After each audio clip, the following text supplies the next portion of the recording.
Now, the US Vice President JD Vance is heading to Hungary, due to land shortly, in fact, on a mission to effectively boost the electoral campaign of the country's nationalist Prime Minister, Viktor Orban. Now, Orban is facing the toughest re-election bid of his political career. Vance's visit just days before this weekend's elections will see him side by side with Orban at a campaign rally. Joining us now is Oliver Farry from our International Affairs Desk. Oliver, why are there such close links then between the MAGA movement and Viktor Orban? Well, it all started really before MAGA saw the light of day more than a decade ago, with a number of right-wing Republican intellectuals such as Rod Dreher, who were attracted by what they viewed as in Hungary as a laboratory for conservative right-wing ideas in governance.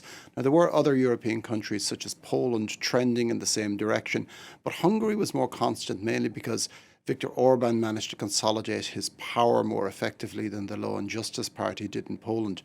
Orban's Fidesz party and MAGA share a few obsessions, such as conspiracy theories, which are often tinged with anti-Semitism, related to the Hungarian-American financier George Soros. Now, Soros is seen by right-wingers in the US as plotting the destruction of traditional white Christian values through his Open Society Foundation, which is a very liberal-leaning organisation.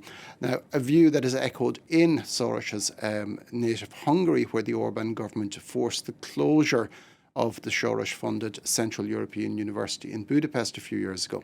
The Hungarian capital has also hosted editions of the right-wing American CPAC conference since 2022, most recently last month, which was widely seen as bolstering Viktor Orban before the election.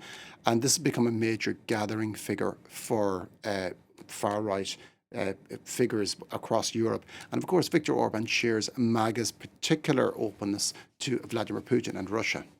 Yeah, Trump and his followers are quite fond of Orban. He certainly doesn't have many fans and followers, though, does he, at the European Union or indeed among many mainstream European parties? Yeah, and Orban's closeness to Vladimir Putin is the most notable bone of contention in Brussels. Orban has held up a lot of initiatives to help Ukraine over the past 4 years, often to shake down Brussels for funding or preferential treatment. And most recently, we've seen that in the 90 million euro loan that Brussels is currently trying to get through for Kiev. So probably there'll be plenty of people in Brussels hoping for a change of government in Hungary. But the Hungarian Prime Minister has also been accused of authoritarianism, of democratic backsliding, control over the courts, which he has packed with loyalists. Corruption is another accusation, that he has facilitated the enrichment of his cronies in Hungary's private sector, including his son-in-law, who is one of Hungary's richest men, and also gerrymandering. That's incidentally another practice that is quite dear to Republicans in the US. This has allowed Orban to dominate Hungary's parliament out of proportion to Fidesz's electoral scores. And Orban's government has also been aggressive in implementing anti-LGBT policies, most notably banning Budapest's Pride Parade after more than 30 years last year. Now, these issues were once a concern in Washington as well as Brussels. A 2019 US Senate Committee on Foreign Relations letter actually denounced a downward democratic trajectory. One of those signatories was Marco Rubio, who is now actually Trump's Secretary of State and an enthusiastic supporter of Viktor Orban. So JD Vance about to land there. Is his visit actually going to make any difference? Well, as with most countries, including the United States, foreign elections will have only a marginal effect on the Hungarian election, where more mundane domestic political matters will dominate. Orban is vulnerable to voter fatigue. Even authoritarians who must face elections will actually find that the voters tire of them after 16 years.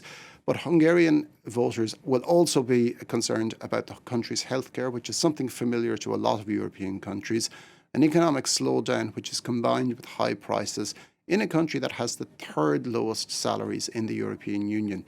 And so while Vance's visit is definitely good optics for Orban, it's unlikely to move the dial. Orban has tried to make the Ukraine war and the spectre of war in general across Europe an election issue, but he hasn't really been successful. He continues to trail Petr Magyar's TISA in the polls. That's independent polls. The government polls paint a much rosier picture for Viktor Orban. Now, if TISA were to win, there would not be a wild ideological swing. TISA is himself a former member of Fidesz, albeit the more mainstream centre-right version of it that existed before Orban came around. How the election goes is hard to call. The gerrymandering could yet see Orban scrape through. He's never been very hugely popular in Budapest, but the smaller towns in the provinces generally return a lot of Fidesz MPs. So for this reason, it would be foolish to write off Viktor Orban in Sunday's election just yet. All to follow in the next week. Oliver, thanks very much. Oliver Farry from International.